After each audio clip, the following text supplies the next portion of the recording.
Hello friend, आज आम भाउजर मोर मिसिक fist कर चिकेन पकड़ा। आसत आम देखा ये रेसिपी केमी लगुच केमी ठीक अच्छे।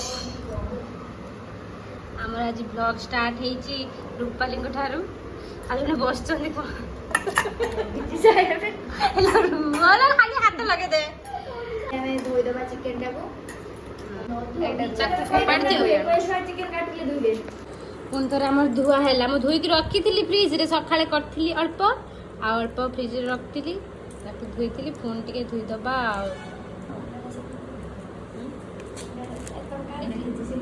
अंडा भी अच्छी गोटे अंडा आम तेणु काफी ये तो खाइबे मिताली खाली बसिक दर्शक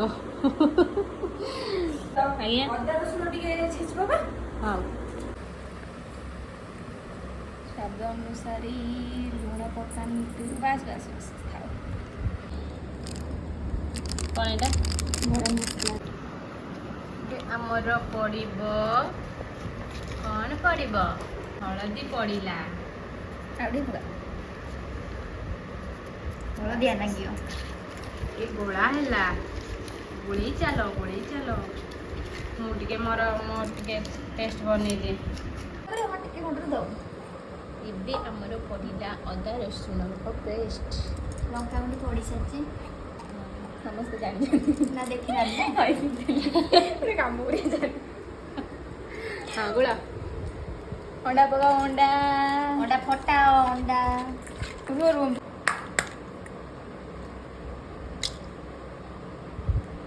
अंडा पड़गला अंडा अंडा अरे हम भूत आसला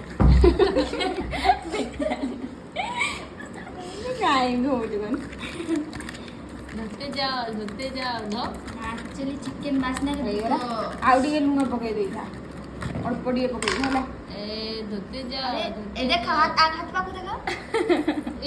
आड़ी पका पका पका अंडा आड़ी पका यस हां एबे टे कौन दीटा बड़ रुसिया बस एबे कॉर्नफ्लोर पका कॉर्नफ्लोर माने सोडा पका देखो खाए सोडा आउ गोटे पिंच पका ना बे अधिक पका एबे कॉर्नफ्लोर पका कॉर्नफ्लोर खाए सोडा रे सॉफ्ट करे हैला एता मोर एते काई पकेलो जानी कोइला पका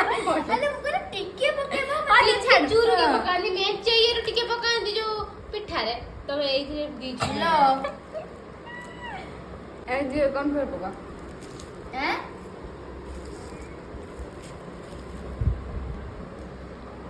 मिताली खाइबे नि बोली से कोन बोली कोन पके दउ जन अरे मु कहली टिके पके दे शेयर करे आउ टे खा टाण हबो भाबोनी बहुत टाणी जो एक खा तार बुझो एक सोडा दी चुटकी पके दीजु बुझছো ना नो माने बा कॉर्नफ्लोर पे टिकिए पड़े खाली तो हमर कढ़े पूरा नुआ देखा कढ़े तेल पके छु अल्प मनीष बोली अल्प पके छु धरी ठियाई चंती गरम हेले चलिबो मास्टर शेफ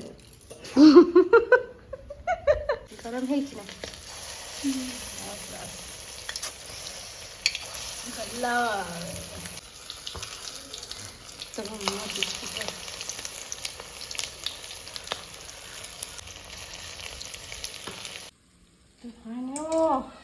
बढ़िया देखा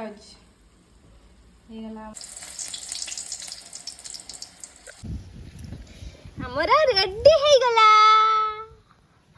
फॉर माई गाजर आलू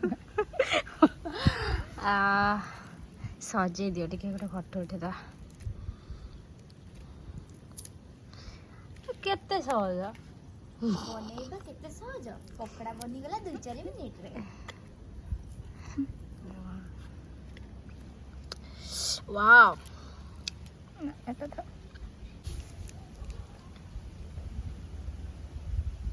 पकोड़ा रेडी एबे आमे खाइबा खाओ ना खाओ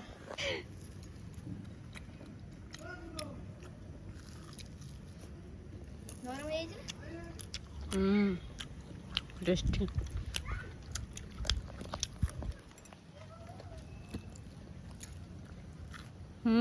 मैंने रागटे भी बढ़िया खाईदेव आम पचर सरीगला देखु।